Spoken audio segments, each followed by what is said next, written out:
के शिवलिंग बनेंगे।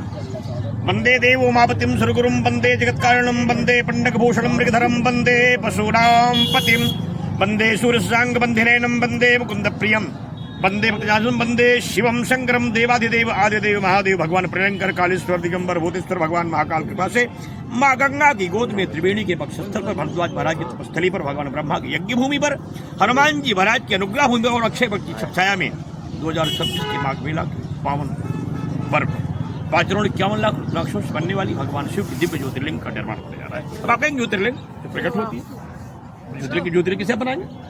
तर्क हो सकता है। तुम्हें सभी विद्वानों से निवेदन करता हूं महाराज की रुद्राक्ष, रुद्र माने शिव और आक्ष माने आंख, जो शिव के आंख से प्रकट हुआ है रुद्राक्ष, ये प्रकट है रुद्राक्ष महाराज, इसलिए ज्योतिर्लिंग है।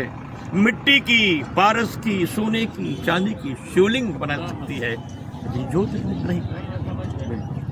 रुद्राक्ष स्वयं में शिवत्व है महाराज, साक्षात शिव है, अनुग्रह की, कृपा की, दया की मूर्ति है और स्वयं अनुग्रह करता है।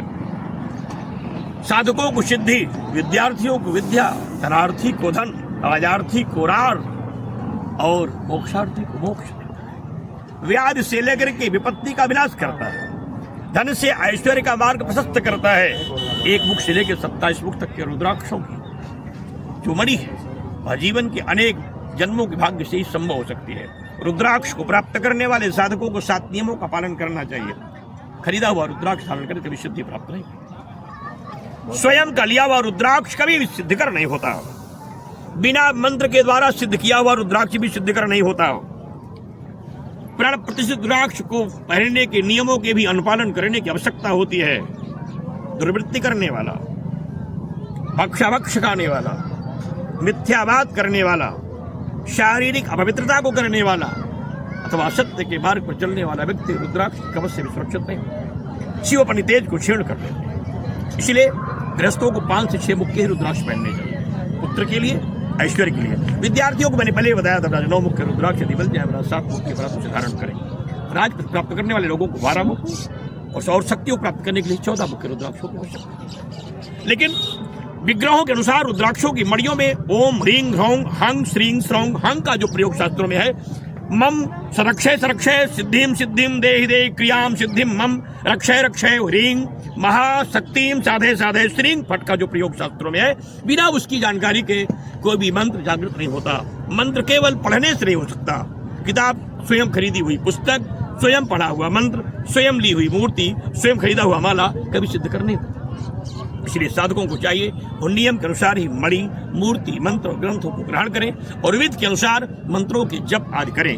माला केवल दिखावे के नहीं, उपासना की विधि से है। माले के सुमेर जो है उस शीश के मध्य भाग में मेरुदंड के मध्य की लकीर को स्पर्श करना चाहिए, अन्यथा रुद्राक्ष धारण करने वाला व्यक्ति मरीज जो से भी मरीज हो जाता है। जब भी माले का ये भाग जो नीचे है महाराज, ये बहुत दंड देता है, ये आपको बड़ा अनर्थ करेगा और आपको अविश्राप का दोष लग जाएगा। इसलिए सुमेर दंड को नीचे रखने वाला व्यक्ति कुछ दिन के बाद अपने ऐश्वर्य को खो देता है। रुद्राक्ष वस्तु नहीं, विमाला नहीं, साक्षात शिव।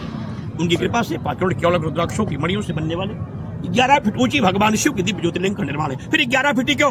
क्योंकि एकादश रुद्र है जो हनुमान जी महाराज साक्षात वसुंधरा पे विराजमान है, जिनकी प्रतीक ध्वज लग चुके हैं। 11 फीट ऊंची भगवान शिव की ज्योतिर्लिंग बनाई जा रही है। 6 की संख्या में उसका आकार है और 9 की संख्या में उसकी स्थिति है, मतलब 6 प्रकृति और 9 भक्तियों के अनुकूल बनाने वाले ज्योतिर्लिंग के निर्माण में भगवान शिव के अनुग्रह से प्राप्त होने वाली विधि के विधान की व्यवस्थाओं के अनुसार क्रिया सिद्धि के लिए किए गए संकल्प, काशी मथुरा मंदिर निर्माण, आतंकवाद विनाश, राष्ट्र रक्षा, भूल हत्या बंद, गंगा प्रवाह और गोहत्या बंद जैसे बड़े संकल्पों के साथ बेटियों की रक्षा, सुरक्षा और देश में विद्या और बौद्धिक क्षमताओं को संपन्न करने वाले संकल्पों के है शिव के रक्षक त्रिशूल। काला त्रिशूल आतंकवाद विनाश के लिए, पीला त्रिशूल महामारी रोकने और माघ मेले में पुनर्घटना न हो कुंभ जैसी से रोकने के लिए, श्वेत त्रिशूल इन विद्यार्थी और वैज्ञानिक जैसे लोगों को ऊर्जावान बनाने के लिए, लाल त्रिशूल गरीबी को समाप्त करने जैसे संकल्पों के लिए है। भगवा ध्वज मेरी शक्तियों का प्रतीक है और इंद्र ध्वज लगाए गए हैं, क्योंकि बिना इंद्र के ध्वज की कोई यज्ञ पूर्ण नहीं हो सकती। 27 नक्षत्र हैं, 27 इंद्र ध्वज लगाए गए हैं। उन ध्वजों की पूजा करने से व्यक्ति की विपत्ति का विनाश होता है। 4 विशेष त्रिशूल हैं, जिनकी एक त्रिशूल की संख्या 1000 से अधिक होती है, जो भगवान के महामंत्रों वाले त्रिशूल है। चारों दिशाओं में अपनी शक्तियों का प्रदान करेंगे। उन त्रिशूलों के पूजन का स्तंभन होगा और उनके मध्य में भगवान शिव की अभी एक दुर्लभ मणि का दर्शन होगा। स्फटिक मणि की एक विशेष विग्रह सामने भगवान की स्थापित होगी, इसका लोग दर्शन कर पाएंगे। और देहो देवालय प्रोक्ता सजीवा केवला शिवा, शिव अनुग्रह की मूर्ति का जीवन पार कर देते हैं। बाबा दयालु है, झोली भर देते हैं। खाली हाथ आओगे झोली भर के जाओगे, और ज्ञान अहंकार लेके आओगे तो भूले भटके जाओगे। यहाँ कोई प्रभाव का व्रत नहीं चलता, प्रश्नों के उत्तर का संसार नहीं चलता, यहाँ ज्ञान शब्दों के प्रहार का बौछार नहीं चलता। समर्पण है, भाव की आस्था है आंसू में, तब तो बाबा मिलते हैं, अन्यथा बहिष्कार हो जाता है। यहाँ दम्भ पाखंड ईर्ष्या द्वेष नहीं चलता, यहाँ दिखावा और अखंड पाखंडवाद का मंजल नहीं चलता। यहाँ सोने चांदी हीरे जवाहरात का मूल्य नहीं चलता। रेणुका से प्रेम हो तो गंगा चले जाना, अहंकार हो तो यहाँ से वापस चले जाना। ये व्यसन की नहीं, वासना की नहीं, विधाता की भूमि है। यह व्यवस्था की नहीं, विग्रह की भूमि है। यह मंजिलों की नहीं, आस्था की भूमि है। एक प्रहार की नहीं, समर्पण की भूमि है। सुविधा की नहीं, साधना की भूमि है। यह पद की नहीं, प्रभाव की नहीं, प्रबंधन की भूमि है। भूल मत जाना कहीं धन के ऐश्वर्य में, वाणी के प्रभाव में, सुंदर चमड़ी के रंगों में कहीं फंस मत जाना। यहाँ आगे कहीं पाप न हो जाए। तीर्थ क्षेत्रे कृतम पापम वज्रलेपो भविष्यति। भूल के याद रखना, यहाँ किया हुआ पाप फिर समाप्त नहीं होगा। इसलिए आंख से सावधान रहना। मिलने वाली बेटी को माँ कह के प्रणाम करना, माँ गंगा कृपा करो, क्योंकि कब बुद्धि मेरी दुर्बुद्धि की ओर चली जाए, कब आंखें मुझे अभिश्राप की ओर लेके चली जाए, कब मेरा कान मुझे कंदनाओं की ओर लेके चला जाए, कब मेरा हाथ मुझे पाप की ओर बढ़ा दे, कब मेरे पग भ्रमित हो जाए और कब मेरा मग उद्दिन्न हो जाए। बचे रहना, ये साधक की भूमि है। यहाँ श्रद्धा के साथ रहना, और ना मन कहे तो गंगा को प्रणाम करना और चले जाना, क्योंकि यहाँ आगे कहीं अभिश्राप मत देना। हो सके तो गंगा का आशीष लेना, अन्यथा जाते जाते एक बात कहूंगा, राह है कठिन चलना और कठिन होता है। राह है कठिन चलना और कठिन होता है। साधना करना जिंदगी में सबसे कठिन होता है। प्रश्न करने वाले केवल तर्क से बात करते हैं, तर्क के ऊपर परमात्मा की शक्तियों का शुभारंभ होता है।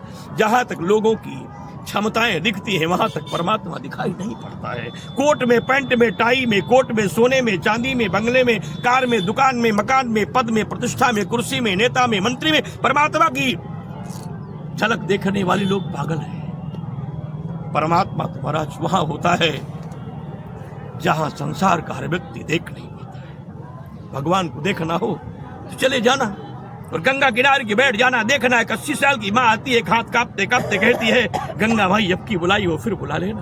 रोती रहती है, उसके साथ भगवती खड़ी रहती है। हमारी आंखों में पर्दा पड़ गया है। मैं 16 साल की बेटी को गाड़ी पे बैठा के संगम ले जाना चाहता हूँ, और एक पैर से विकलांग 80 साल की वृद्ध माता को तिलांजलि देता हूँ। हट जाओ, तुम्हें ले जाने के लिए मेरे पास समय है क्या? भगवान भी परीक्षा लेने के लिए आप भ्रमण कर रहे हैं। इसलिए सभी लोगों से मेरी प्रार्थना है, भूलना मत कभी, भूलना मत कभी, द्वंद्व के द्वंद्व में ये तो पाखंड बादों का अंत नहीं। हरि हमारे रहे और हरि तुम्हारे रहे, हरि हमारे रहे, हरि तुम्हारे रहे। भाव में भाव की भावना बस रहे। माँ है गंगा मेरी, मैं हूँ पुत्र सदा, वंदना करके जाना यही भाव हो। हम जाके क्रीड़ा करते हैं, गंगा में खूब डुबकी लगाए, खूब खेलेंगे। लिखा है महाराज, गंगा में क्रीड़ा करने वाले व्यक्ति को एक हत्या का पाप लगता है। पगे पगे सुरापानम शास्त्र कहता है। बिना स्नान के गंगा नहाते आप? कलवास करने आए हैं, तीर्थ नहाने आए हैं, जाएंगे गंगा में कूद पड़ेंगे और खूब खेलेंगे, क्रीड़ा करेंगे। गंगा नहाने आए हो महाराज जी, पाप करने आए हो। जैसे बच्चा माँ के वक्षस्थल पर दुग्धपान करते समय शांत हो जाता है, वैसे गंगा की गोद में जाने वाले भक्त को महाराज हिलना नहीं चाहिए। 5 कर्मेंद्रिय ज्ञानेंद्रियों को जोड़ के डुबकी लगाओ। माँ अपने शरण में ले ले। हे भगवती, मेरे मन के पापों के तापों के संताप को नष्ट कर देना। अरे हनुमान जी जाते हो तो फूल पान चंदन लेकर के जाते हो, गंगा नहाने जाते हो तो दातून करते हो, कुल्ला करते हो गंगा में, कहते हो गंगा नहाने। मतलब हनुमान जी जाओगे तो माला चढ़ाओगे, और माई के यहाँ जाओगे बरात तो जूता पहन के बरात गंगा में कूदोगे और कहोगे मेरा गंगा नहाने आया। मुझे आश्चर्य होता है, लोग गंगा नहाने जाते हैं, यमराज की माँ का तिरस्कार करने जाते हैं। मेरी माँ पूछती है, बेटो मुझसे मिलने आया था, अपने अहंकार को छोड़ के नहीं गया। हनुमान जी को जाएंगे, फूल चढ़ाएंगे, लड्डू चढ़ाएंगे, माला चढ़ाएंगे, मन का बिस्तर जाएंगे तो हर हर बम बम बोलेंगे, और गंगा जाएंगे यमराज तो कुल्ला खड़े होकर गंगा को तो कहेंगे, और फिर कहेंगे गंगा नहाने आया। इसलिए सभी लोग उस प्रार्थना है, माँ गंगा को समझो, अन्यथा जीवन ऐसे भटक जाएगा और यहाँ आए हो खाली हाथ लौट जाओगे, केवल दिखावा दिखावा रह जाएगा। तो ना कुछ छोड़ के आए थे ना कुछ छोड़ पा रहे हो। प्रयत्न करो थोड़ी सी तर्क बुद्धि समाप्त हो, संभव हो थोड़ा अनुराग हो। नमः